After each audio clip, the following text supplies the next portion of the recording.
eu tô lhe falando aqui, não sei se está gravando, tá gravando aí. Mas a questão... Tudo bom? Tá com a cara boa, hein, Ângelo? Pô, gostei. Obrigado, cara, separando umas coisas para questão do processo. Enfim, tu sabe como é que é. Fica angariando, né, as coisas para compor, né? Não, eu gostei da sua expressão, tá com a cara boa. Para quem passou por tudo que você passou, tá com a resiliência em dia. A imagem do Ângelo travou aqui. Travou numa carinha boa, né, que fez? Um sorriso, né, lá? Já tem alguém em mente para suprir o cargo do Wellington? Tem. Sim. Eu até perguntar pro Ângelo se ele topa. Agora é com você. Obrigado, gente. Pô, não sei nem como que eu encontrei o Darlan, né? E eu abracei, porque eu estou aqui também no Acre, né? Lutando, porque vocês sabem como é a situação. Estou aqui de braços abertos. Ângelo, na secretaria, como segundo secretário. Bem-vindo aí à nossa ONG. Obrigado. Se a gente ficar também muito focado naquele problema, o pensamento atrai, né? Sim, é. Mas quando você acaba se envolvendo com uma causa, você consegue dissipar um pouco essas preocupações e você canaliza isso para uma coisa profícua. Você se envolvendo, se engajando numa causa, isso te dá até força para você se manter firme na sua questão pessoal. É importante, é como o Darlan falou, a metafísica e a lei da atração, a gente se atrai. Se a gente está aqui nesse momento, a essa hora da noite, no domingo, é porque tem um propósito maior nisso. Você vê o Rafael mesmo, já a questão dele já está resolvida, né, Rafael? Fiquei com depressão, tudo, em 2014 e 2015, que a mulher tirou o menino de mim e pronto, e simplesmente não deixava o menino vir, e foram BOs e um monte de coisa durante um ano, 422 dias. Quando a dor é latente, lembra até dos dias, né? Você falou Exato. 422 dias. O principal objeto que a gente acabou convocando foi que eu estava conversando sobre as aulas que estão tendo na pandemia. E acredito ou não, mas mesmo na fase vermelha da pandemia, as escolas podem ter 35% dos seus alunos. Então, eu queria saber se é de interesse de vocês também, e interesse da ONG como um todo, para entrar com essa ação. Eu tenho uma filha, todo mundo lá de casa já pegou coronavírus em abril, né? E assim, para mim, a escola, ela me ajuda. Não só me ajuda, como também ajuda o pai dela, nós somos separados, é guarda compartilhada justa, que é o que eu defendo. Se eu tivesse condições de pagar uma babá, de ficar uma babá cuidando dela, aí é outra coisa. Mas para mim, para a educação dela, para a cultura, para o lazer, eu prefiro 1000 vezes ela estar na escola, se pode estar aberta, do que ficar em casa, porque eu não consigo dar atenção para ela. É os dois viés aí da pauta. Eu tô sendo bem sincera, eu estou trazendo a realidade da minha casa, como também a realidade da casa do pai dela. Alain? Como a ONG existe para defender os homens no exercício da sua paternidade, assim como algumas mães que também sofrem de alienação parental, se essa ação tem a ver com este propósito. Nessa ação, eu já estou trabalhando nessa ação um pouco, né? Porque eu peguei os informes, né, principalmente do Estado de São Paulo, sobre a classificação dos professores na distribuição de vacina. Eles estão, pasmem, no 4º grupo de vacinação, e mesmo assim nós estamos numa fase vermelha. Então, é uma medida que, no meu entendimento, é descabida. Que como é que você vai beneficiar as famílias, certo? Como a doutora Jamile muito bem se posicionou, está beneficiando as famílias, mas de outra partida você está colocando um risco a mais. Está colocando um risco a mais. Está colocando um risco a criança, a família dessa criança, os professores e os funcionários que estão trabalhando na rede de ensino. E eu estava lendo no relatório que uma escola teve 28 alunos infectados com Covid e teve 4 professores, sendo que 2 veio a óbito. É essa que é a minha preocupação para colocar em pauta essa questão de saúde. E Dala, te respondendo, está no nosso estatuto que o amparo, principalmente da ONG, é com relação à saúde. A saúde seja da criança ou do pai. E aqui nós entendemos que, pelo menos no meu entendimento aqui, eu montando a peça voltado na ONG, tá? Não a que eu já estava Sim. fazendo, trabalhando em paralelo. Que aí seria a saúde das crianças e dos próprios pais. Não como homem, mas como os dois, pai e mãe. Os professores não estão no grupo prioritário para receber a vacina, é isso? Não, eles estão em quarta colocação de prioridade. E o primeiro lugar são os idosos e a gente de saúde. E essa vacinação, esse primeiro grupo só vai até dia 28 de março. O quarto grupo, só para junho ou lá meados de julho, para ser colocado a vacinação. Então, o professor deveria estar nesse grupo prioritário, né? Exato. Não, então, eu acho que aí, se fosse entrar com vacinação, o foco principal acho que tinha que ser esse, na minha opinião, né? Para Para colocar os professores no grupo prioritário. vacinação. Pelo menos, É um outro né? viés. É outro viés que a gente pode adotar, sim. Doutora Jamile. Não gostei do posicionamento do doutor Caio, né, em relação a esse sentido. Eu realmente, doutor Caio, eu não tinha parado para pensar nisso, né? Na realidade, às vezes nós somos muito individualistas. E aí vem a questão que eu acabei de ser individualista. Em vez de uma ação para paralisar as aulas, a gente faz uma votação para colocar os professores como grupo prioritário para vacinação, né? A gente consegue até com uma liminar fazendo isso, né? É uma forma de pressionar, inclusive, o Estado de fazer isso. Sim. Você sabe, você concorda? Eu acho que seria mais efetivo isso, viu? Colocar o professor como prioridade. Entrar com uma ação para entrar com uma ação, que aí, no caso, teria que entrar, eu acho que contra cada estado, né, que estão com as escolas abertas. Em São Paulo, eu sei, agora teria que fazer uma pesquisa nos outros estados.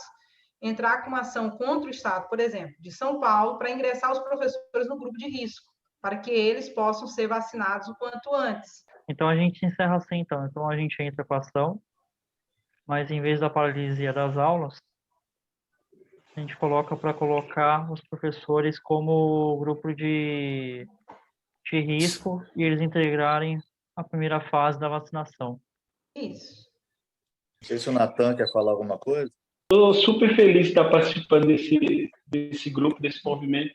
Falei com o Darlan, que foi a primeira pessoa que entrou em contato comigo, que na semana, parece incrível, na semana que eu tive um contato com minha filha depois de 14 anos, assim, uma mensagem dela lá no Instagram, aí daí apareceu na minha linha do tempo do Facebook o grupo de vocês, sou pai do Darlan, e eu fui lá, participei do grupo, e daí eu já botei um pouco resumido ali a história ali, e o pessoal foi lá e já comentou, e já mandou mensagem de apoio, e o Darlan está me dando uma força aí. Meu, eu não tenho palavras, eu só tenho a agradecer a vocês aí. Uma coisa espetacular, cara. Você está de parabéns pelo pai que você é. Valeu. A sua filha, né, ela pode não ter sabido durante o período de alienação que ela sofreu, mas hoje ela sabe o quão pai você é, o quão pai excelente você é. Então, é por isso que a gente quer proporcionar esse encontro o mais rápido possível entre vocês dois. Eu queria muito que ela viesse para cá, passar um tempo comigo, porque são 14 anos sem dar um abraço nela, sem sentir o cheiro dela, sabe? São coisas assim que toda noite, quando eu vou dormir, eu penso nela. Eu tenho um monte de foto aqui no meu celular que eu fico catando das redes sociais dela, até porque eu tinha falado com o Darlan, que quando eu comecei a pesquisar os perfis dela na internet, toda vez que alguém de lá da família percebia, me bloqueavam, e até eu enviei o áudio que ela mandou para mim, para o Darlan, ela falando que não era ela que bloqueava, era que mandava ela bloquear. Enfim, é isso. E uma coisa que me chamou a atenção foi que a sua filha chegou a pedir desculpa, né, por não ter entrado em contato, mas, na verdade, na verdade, ela nem deveria pedir desculpas, porque a criança não tem consciência ainda, não tem idade suficiente para entender o que está acontecendo ali, né, entre pai e mãe. Não tem o poder de decisão, não tem poder de chegar e dar um basta na mãe. Uma criança de 8 anos não tem esse poder ainda, não tem maturidade para isso. Então, eu Ela acho que ela nem tinha deveria... 4 anos na época. Então, doutor Caio, a Fernanda tinha comentado sobre a questão das milhas, que ela estava... A Fernanda entrou em contato com você, Natan? Entrou, sim. Falou comigo hoje. Ela comentou a respeito das milhas? Ela falou sim, inclusive ela seria uma boa ideia, já que ela mora no Rio, de ela encontrar com ela lá no Rio. Eu falei que sim, claro, óbvio que uma pessoa assim, porque assim, Darlan,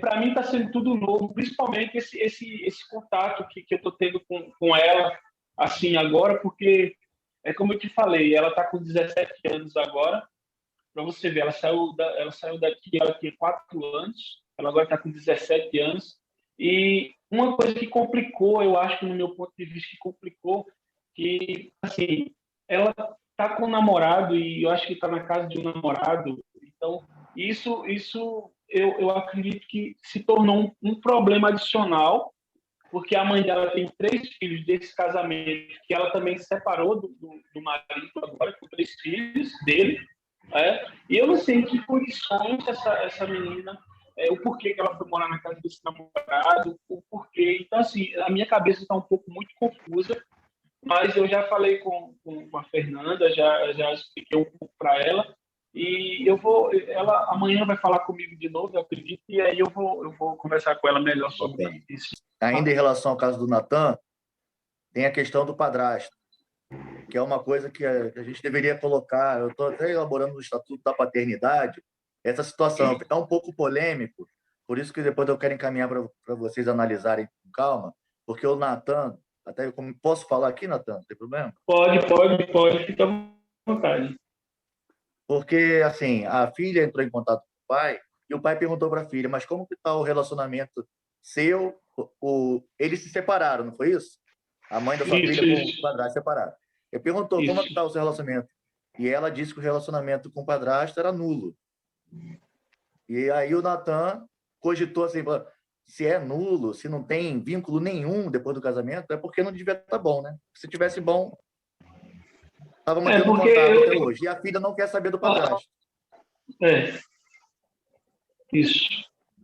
Não é isso?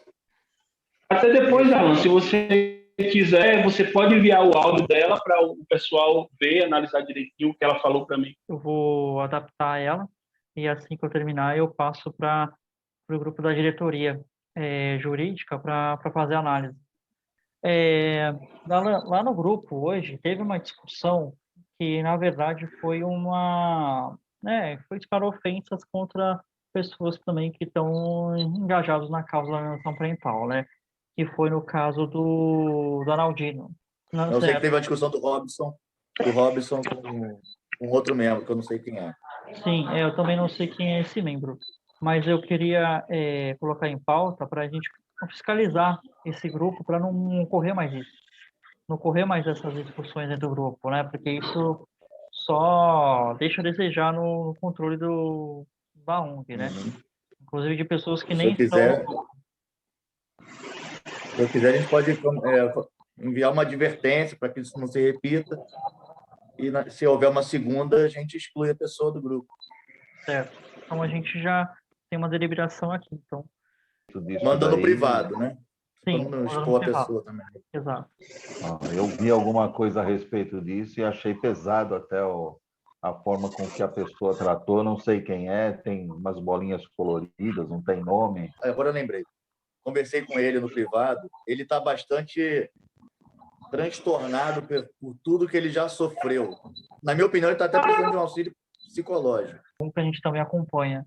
Isso também a gente fala com o Robson também, né? Para ver o que a gente pode fazer para ajudar também. E não permitir que pessoas postassem situações onde o filho está apanhando, coisas que vão impactar ainda mais, porque tem muita gente ali no grupo que está sofrendo depressão. Isso pode agravar o quadro depressivo da pessoa. Isso não sou eu que estou falando. É o psicólogo falando, está na nossa diretoria, que é o Robson. Sim. Eu achei válido. Então a gente cria as regras, né? Ainda bem que teve esse incidente, então, que a gente já ajusta isso.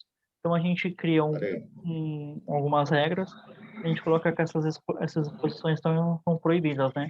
Porque aí a gente elenca alguns administradores do grupo que tem um tempo ali mais ou menos hábil para fiscalizar essas postagens para exclusão, então, nessas postagens quando tiver. Eu acho que a última pauta seria a questão da ação coletiva, é isso? Sim, a última que eu tinha levantado era essa. Eu queria colocar mais uma coisa. Dalan, parabéns por aquela edição de vídeo, tá? Ficou muito boa a edição do vídeo. Você já começou a vincular. Eu só não percebi, desculpa minha falha também, que eu vi pelo celular. Eu não vi se tinha algum logo nosso no vídeo. Sim, Tem percebi logo? isso, eu vou colocar a logo. Porque as pessoas podem baixar em download, querer compartilhar, e não vai saber de onde está saindo. Né? Exato. Aí a logo seria importante. Eu já compartilhei nos meus grupos de WhatsApp aqui. Alguém tem mais alguma foto para apresentar? Então, Eu tenho, doutor. Ah, tá. Então pode falar, doutor. Por favor, doutor. Pode falar. Primeiro Eu as tenho. mulheres. O grupo é Não, majoritariamente deixa- homens, mas as mulheres têm prioridade. Não, relaxa que esse negócio comigo não tá colando não, viu, Darlan? Hein? Mas se quiser, a gente fala logo da ação coletiva. Claro, fica à vontade, doutora. Então tá. Então vou direto ao assunto. Doutor, assim, é um assunto que essa ONG entrou na minha vida, que é maravilhoso, porque assim, eu queria explicar para os senhores. E ontem meu ex-marido, eu conversando com ele, ele disse assim, Jamile, por que tu mexe com essa área? Porque tu poderia mexer com qualquer área. Doutor Caio sabe, a questão é o propósito. Eu estou nisso com um propósito. Só que, doutor Caio, chega um limite que você não consegue mais avançar. Eu não consigo, doutor Caio, pegar mais causa pro bono. Você entendeu? Chegou no patamar que eu não consigo. Então, assim, a minha ideia... Não, pode ficar à vontade. Não se preocupa não, que aqui é todo mundo de casa. A minha ideia... Isso aqui é uma coisa para a gente conversar e aí a gente vai afinalando. Eu não sei se isso já foi conversado com os senhores. A questão é, quais são os problemas que os pais têm hoje no Brasil? É o problema de advogado, cliente não conseguir o que ele quer. Você está entendendo? O problema é... O Rafael eu cheguei a tempo de ouvir o que o Rafael está falando. Então, assim, o problema dele, parece que ele contratou 1, 2, 3 advogados. Tem o Ângelo aqui que sabe da situação. Ele contratou contratou 2 advogados, no terceiro ele me contratou, deu certo, aí depois veio aquela liminar que derrubou isso aqui. A questão é, a gente precisa... o problema todo que a gente vê nos pais é a questão jurídica. A falta de um atendimento técnico de qualidade. Eu creio que seja isso. Todo o problema que a gente está vendo aqui, estou falando em relação pai-filho, pai-filha, é falta de atendimento técnico com qualidade. O problema é, falando por mim, eu não tenho condições nenhuma hoje de pegar mais um caso pro bono. Por quê? Quanto mais caso você pega para você tratar com qualidade, você tem que contratar mais um funcionário. Nós estamos num período de pandemia, então qualquer um, se tiver um contador, sabe. Se você pega mais uma empresa, você vai ter que contratar mais um profissional para atuar no seu escritório, para conseguir dar assistência de qualidade, porque senão você vai ser mais um advogado que você vê em qualquer canto aí, em qualquer esquina. Nós temos vários profissionais no Brasil que até que eles querem atuar. Inclusive, eu cheguei fazendo os stories, quais são os advogados que gostariam de trabalhar pro bono. Tem uns que nunca trabalhou nessa área, mas eles estão querendo aprender. Você entendeu? Sim. Então, a minha estratégia seria, doutor, a gente encontrar algum meio de conseguir dinheiro, emendas parlamentares, para ingressar na ONG, para a gente conseguir ter na ONG, eu estou falando na ONG, um atendimento jurídico de qualidade para essas pessoas. Só que aí a gente teria que trazer de uma forma que não poderia também ser qualquer pessoa, porque a pessoa que tem dinheiro paga um advogado particular. Sim. Entendeu? A pessoa que tem condições recebe 6 mil por mês, pô, paga um advogado. Tem como dar um jeito. Então, por mais que a gente pregue o direito dele, ele nunca vai conseguir sair de onde está. Entendeu? Porque o advogado que está pagando, o cliente que está pagando advogado particular, ele pode ir lá cobrar, porque ele está pagando. Tem um site, um grupo, que trabalha 100% pro bono. É claro que agora eu não recordo, doutor, a questão jurídica dele, se é fundação. E lá no site, você tem que contar a sua história, tem que falar quanto ganha, porque menos de 3 mil, mais de 3 mil, eles não pegam esse caso. E aí, a equipe vai analisar o caso e vai verificar se eles vão pegar ou não. E aí, sim, eles pegam o caso. Sabe? Eu achei inacreditável, sabe, doutor? E assim, você para e reflete, para que você veio para esse mundo, se não for para defender uma causa? E eu acho que a ONG, doutor Caio, ela poderia, eu estou falando, isso aqui é uma questão que não depende só de um, depende só de dois. É uma coisa que a gente pode ficar conversando até a gente conseguir executar. Eu só estou apresentando para os colegas, tá? Não, sim. Com relação até ao atendimento, desculpa te cortar, doutora Jamil. Não. Mas até a questão de atendimento, que a gente tinha conversado até na última reunião, para fazer a filtragem, né, das pessoas que a gente pode atender, né? Que na verdade a gente faz uma orientação do que trabalha no caso mesmo, né? Essa é uma boa ideia que a senhora trouxe, sim, tá? Para a gente correr atrás, sim, para desse patrocínio, atrás dessa verba, para a gente poder atuar realmente nesses casos. E a gente já tinha deliberado que para a gente tentar, né, decorrer aqui da ONG, para a gente tentar fazer um filtro através de, né, alguns estagiários. Como a gente vai ser ONG, a gente já vai poder contratar. E pode ser um estágio voluntário, né, dentro da psicologia e dentro do direito. São duas áreas que a gente pode trabalhar. Sim, 2 pontos. Sim, claro. O primeiro ponto é esse que eu lhe falei, que quando eu fiz o levantamento, que eu coloquei nas minhas redes sociais, quais profissionais queriam atuar pro bono, se nós fizermos uma campanha, vai aparecer profissionais que queiram atuar pro bono até a gente não conseguir uma emenda para cá, ou até mesmo conseguir um recurso para a ONG, sabe? Então, a gente poderia fazer isso. E o segundo vem pessoas nas minhas redes sociais e dizem assim, doutora, eu quero atuar nessa causa, mas eu não sei como, sabe? Eu não sei como iniciar. Então, assim, já seria o segundo ponto de treinar profissionais para capacitar para atuar nessa área, em defesa dos homens, dos pais. Sim. Sabe? São esses 2 pontos que eu queria. Sim, claro.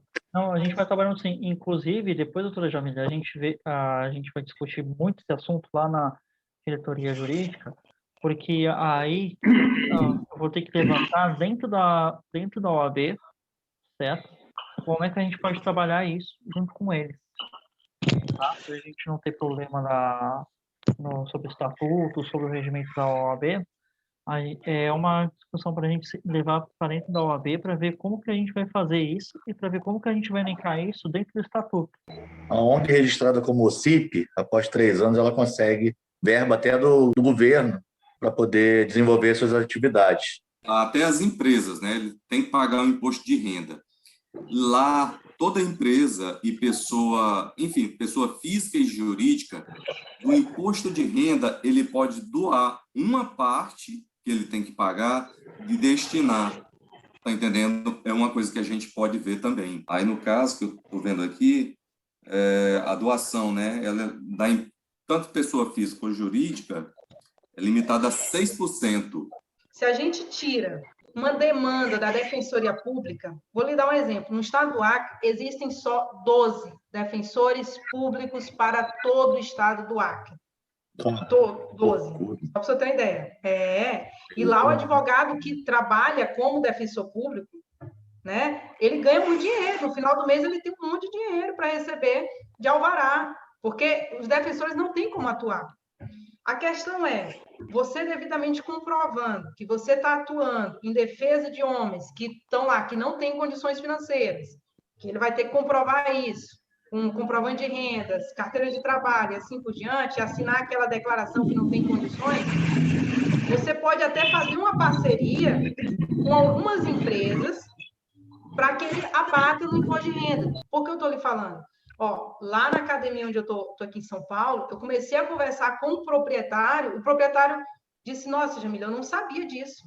Eu não sabia, eu estou falando das falsas acusações, de tudo que um pai passa. E ele disse assim, Jamile, eu vou marcar uma reunião aqui, eu quero apoiar a causa, vou marcar uma reunião aqui e você vai dar uma palestra passando todos os direitos dos homens para os meus funcionários. Entendeu, doutor? Então, assim, o negócio é a gente falar. E eu estou lhe falando com toda sinceridade. Eu estou entrando na ONG, não estou entrando por entrar. Eu não vou aceitar mais nenhum cargo fora daqui, porque eu quero ajudar para fazer esse negócio acontecer. Eu estou lhe falando aqui, não sei se está gravando, está gravando aí. Mas a questão é, doutor, que vem uma coisa e não sai do papel. Eu estou sendo bem sincera para os senhores. Hoje a minha vida é isso, sabe? A minha vida é isso. Então, assim, o que a gente puder fazer, doutor Caio, criar vaquinha, fazer isso, fazer aquilo, para a gente conseguir recursos, para aí sim a gente conseguir trabalhar dentro da ONG, a gente pode fazer, porque depois que o pessoal verificar que isso se trata de algo sério, entendeu? Por exemplo, essas ações, essa ação entrou com uma ação, manda para mim, que eu passo para um colega para a gente poder, ó, divulgar, isso daí tem que entrar na mídia, tem que para a ONG crescer, porque quanto mais crescer, criar status, mais força a gente vai ter para chegar lá para um deputado federal, para a gente chegar no deputado estadual, pedir emenda para a nossa ONG, entendeu? E assim por diante. Eu queria até pedir autorização dos senhores, se vocês autorizam, colocar no site www.direitohomem.com.br uma página sobre movimento em defesa dos pais, né? Sobre a ONG, Movimento Sou Pai. Acho que pode ser até vice-versa. Colocar a página da senhora no site da É o ONG. que eu ia falar isso. A gente poderia avançar para essa última pauta e falar sobre aquela ação coletiva que a ONG está pretendendo ingressar, pegando todos esses casos e entrar junto ao CNJ, às corregedorias estaduais, tanto do Ministério Público quanto do próprio Tribunal de Justiça. Assim, essa ação, a gente tem que trabalhar qual vai ser o objeto dela. Vai ser uma obrigação de fazer dos órgãos, vai ser uma ação de responsabilização. A gente tem que pensar no escopo que vai ser a ação, né? Porque os agentes públicos, com certeza, né? Por exemplo, até a doutora Jamila, aproveitando que a senhora está aqui, eu estou esperando um laudo, no caso do Wellington, que ele é meu cliente também, que saiu agora da ONG, que teve diversas denúncias, tá? Inclusive da escola, para o Conselho Tutelar.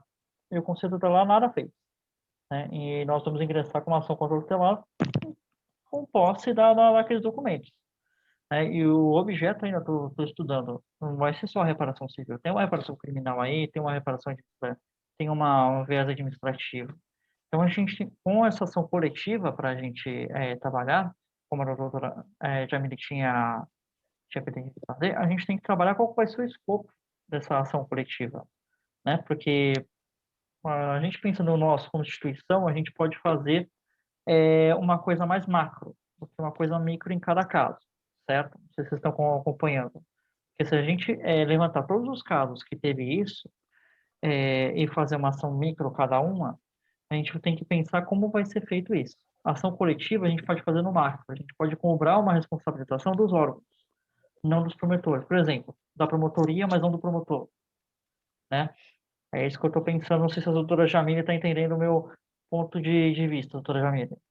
A maioria dos casos do Conselho Tutelar que são meus clientes, o Conselho Tutelar realmente finalizou, ele instaurou o procedimento e ele finalizou. Inclusive, em alguns casos, que o Conselho Tutelar tem, por exemplo, de Arujá, ele se junta com outro órgão que é vinculado ao Ministério Público e todo final do mês eles têm uma reunião para verificar os casos. Então, eles têm uma união com o Ministério Público aqui em Arujá. Já tem um filtro Conselho Municipal.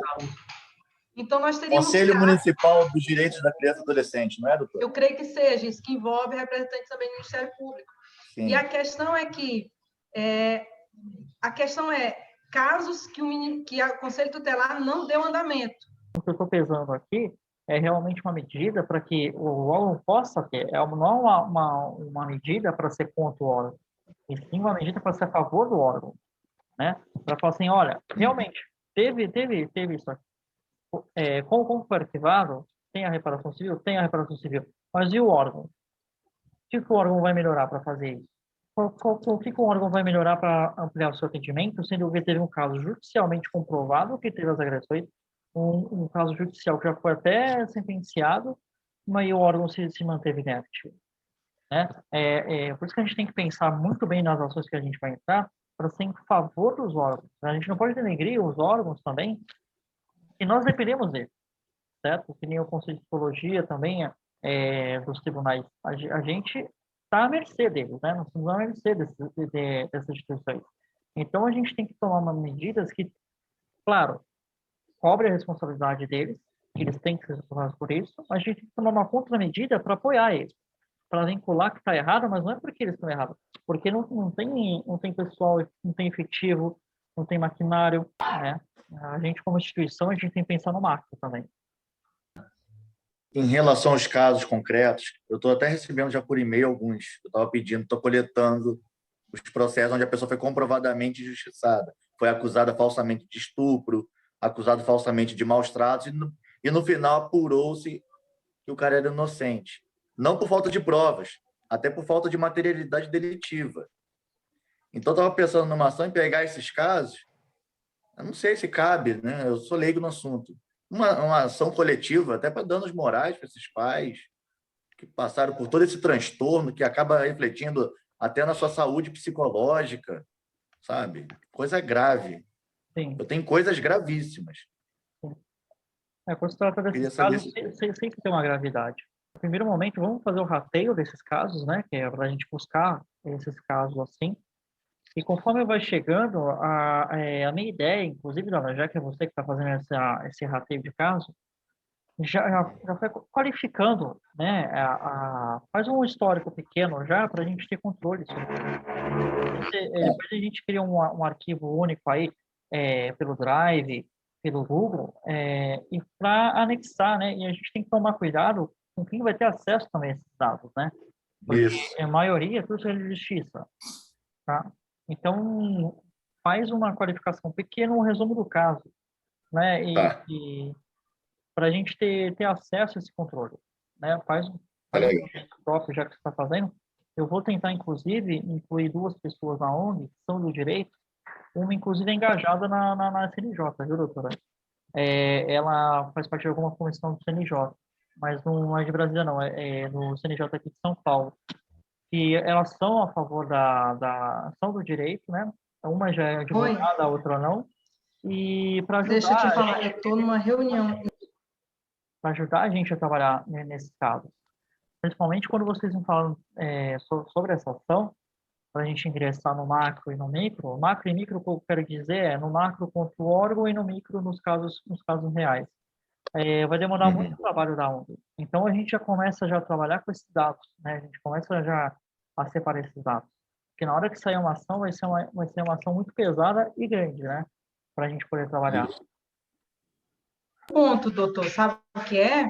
É que existe o prazo prescricional de 3 anos. Exato. Né? Aí teria que ver cada caso desse, quem está prescrevendo já, para poder entrar, porque senão um vai dar certo e o outro não vai dar, isso aqui, por causa da prescrição. Sim. É por isso que eu pedi para o Alan fazer o levantamento desses casos, mas é bom lembrar do seu prazo profissional. Primeiro, aqui no estado de São Paulo tem uma uma recomendação do Ministério Público nas delegacias em que um pai não está conseguindo registrar.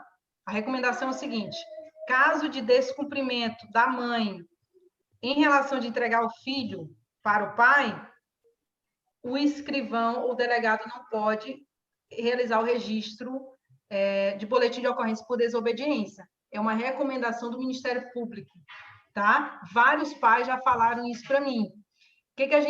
Eu acho um ponto muito interessante, doutor, porque isso não pode acontecer. Isso que o Ministério Público está fazendo, ele está fugindo do seu ofício. Isso daí ele está... Isso doutora, é uma isso não é de hoje grande. só. Isso não é agora, não, né? Porque há 5 anos, 6 anos atrás, eu tive esse problema, não conseguia registrar nada nas delegacias. Agora eu estou pensando, doutora Jamile, porque como é uma instituição contra o órgão público, então acho que aí já é uma DPF, né? É uma ligação Pois de... é, Uma questão de preceito descumprimento. fundamental. Exato. Aí Então, a questão... já é mais uma ação para a gente poder trabalhar em cima. Pois é, essa daí eu até acho muito importante. A questão é, doutor, teve uma vez que eu fui na delegacia, ele falou para mim, o escrivão disse, doutor, nós temos uma recomendação. Eu digo, tá, mas cadê a recomendação? Eu não consegui ter acesso a essa recomendação, tá? Mas aí a gente tem que encontrar essa recomendação, ou pode até pegar vários pais como testemunhas e ir no cartório para conseguir fazer uma carta notarial. Exato, para comprovar. Entendeu? Para a gente conseguir provas para entrar com esse tipo de processo. Eu acho que em 5, 6 pais, eu acho que a gente já consegue. Eu acho importantíssimo. Para quem quiser acompanhar, né? Não creio que nós vamos ser a única ONG que vai ingressar no polo ativo dessa ação. A gente deixa o nosso polo ativo aberto. A gente vai conversando com outras ONGs aí, porque, rapaz, eu não sabia dessa recomendação do Ministério Público, doutora. Doutor, eu vou lhe falar uma coisa. Eu já estou ficando velha, já estou com cabelo branco. É tanta coisinha que é uma perseguição enorme contra os pais.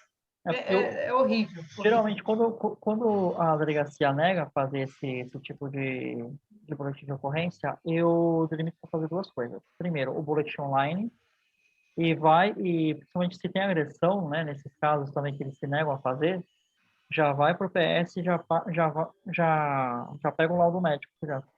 Doutor, tem mais um porém, Sim. que está acontecendo aqui em São Paulo, que eu já não sei mais nem o que fazer. A denunciação caluniosa foi arquivada. O Ministério Público falou que se ele desse andamento àquilo lá, ele estaria impedindo que várias outras mulheres fossem na delegacia. Esse foi o fundamento, tá? Estaria coagindo que várias outras mulheres fossem na delegacia fazer o boletim de ocorrência contra um homem. Ou seja, independe se é falsa acusação ou não. O que aconteceu? Qual foi a minha estratégia, doutor? Que todo mundo veio contra mim. Mas o advogado não faz isso, vão te perseguir isso aqui. Qual foi a estratégia? Vamos colocar um processo contra esse promotor de justiça por prevaricação. Ele está prevaricando. Exato. Fomos à delegacia e agora saiu a notícia informando que eles não vão dar andamento a esse boletim de ocorrência, porque diz que o doutor promotor de justiça seguiu a linha de raciocínio dele e que ele tem livre escolha de utilizar a fundamentação que ele quiser. A questão a minha estratégia foi entrar com para poder afastar esse promotor de justiça desse caso, porque o juiz só faz o quê? Homologar o fundamento do promotor. E num parágrafo ele dá a sentença dele. E aí afasta ele, e aí a gente consegue desarquivar, mas também a gente não tem provas novas, né? Só esse fato aí, para poder afastar o promotor, para conseguir, pela súmula, esqueci o número da súmula do STF, que só consegue desarquivar um inquérito policial se tiver prova nova. A questão, doutor, é que eles estão, tudo que se trata de denunciação caluniosa, que coloca a mulher como réu, eles estão arquivando o inquérito e não tem nenhum recurso que a gente possa desarquivar esse inquérito policial. E aí a gente vai tentar provar que o promotor não está indo de acordo com a lei, é arquivado, inclusive nós fomos na delegacia, o escrivão disse, doutora, eu não vou registrar isso, é contra um promotor de justiça. Eu tenho prova, o meu cliente, ele pode falar isso para o senhor. Ele disse, eu não posso fazer isso, doutora. Sabe? Eu não posso. É contra um promotor de justiça. Vai ter problema aqui para cima e outro. O delegado também não vai querer. Sabe, doutor? Sim. O delegado fica numa posição que ele não quer deslustrar a autoridade do promotor de justiça. Porque aí não estoura o boletim de ocorrência. É que para o delegado é mais fácil não fazer o boletim de ocorrência, né? Então, para ele, o delegado mesmo, é uma desculpa para fazer. Mais fácil assim, porque não foi com o filho dele. Exato. Porque se a falsa acusação fosse para ele... Exato. Eu acho que é isso que é importante para a gente fazer, elencar essas ações que a gente tem que fazer por grau de gravidade, para a gente juntar esses casos e realmente contra todos esses atos que eles estão prevaricando. Os senhores acham da gente encaminhar um ofício, uma nota de repúdio, alguma recomendação, mas quem é uma ONG para recomendar, né, alguma coisa? Eu não sei qual seria o termo correto, mas algum ofício, né, para essas instituições, para o Conselho Nacional do Ministério Público dos Estados, Corregedoria das Delegacias dos Estados, para mostrar todos esses casos, tudo que os pais acabaram sofrendo em decorrência disso, em decorrência da prevaricação de promotores, de delegados, tudo que acarretou, as consequências disso, que eles orientem os promotores a dar mais atenção a esses casos, que eles orientem os delegados a registrar de boletim de ocorrência. Sabe? Coisa básica, o óbvio, para fazer o óbvio. E aí, quando a gente tiver a resposta, porque eles vão ter que dar uma resposta, né? Vai mandar um ofício em nome de uma ONG, pode ter que responder. Eles vão responder. E por mais que eles digam assim, ó, vamos estar mais atentos em relação à atuação dos nossos promotores, né? Isso já é uma base para a gente poder usar desse argumento deles, dessa resposta, em futuras ações. Ó, tá vendo aqui, ó, na resposta do ofício da Corregedoria, eles dizem que os promotores têm que fazer, têm que observar. Darlan, é um caso que não está acontecendo só com esse cliente, são com várias pessoas. Não sei, da gente levar para um outro lado. Inclusive, eu quero iniciar agora uma pós-graduação em Direito Internacional, porque eu estou vendo só do direito material e processual não está sendo suficiente. Eu acho que tem casos aqui que a gente vai ter que levar para fora. Né? E esse é um dos casos que, por mais que você mostre que o cara foi absolvido, transitou em julgado, eles não estão querendo dar andamento. E com essa fundamentação chula, sabe? Então, assim, é uma coisa que... Bem, mas eu acho que já é 9h40, né? Eu não quero me estender mais não, viu, pessoal? Para fazer as recomendações, a gente precisa ter notoriedade. Acho que a gente tem que engajar, sim, nessas 3 ações que a gente está trabalhando, para a gente criar notoriedade, para aí sim a gente poder criar nossas instruções. Aí sim criar as nossas recomendações.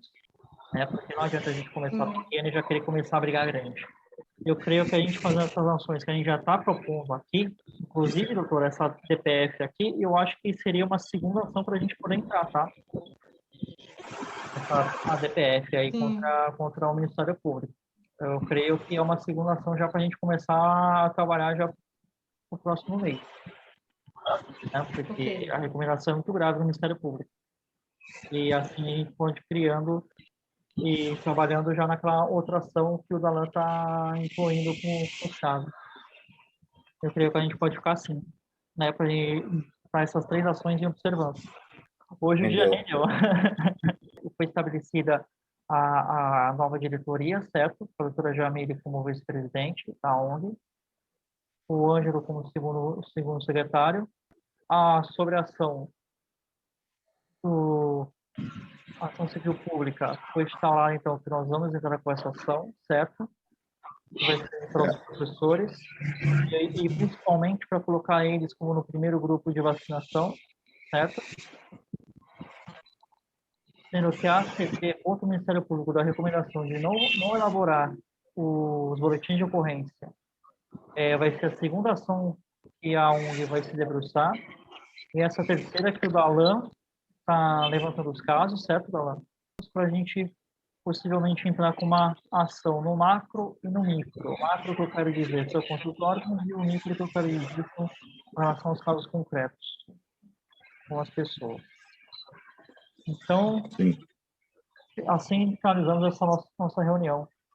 Muito obrigado a todos, viu, gente, por estar da hora, de um domingo, 21h44.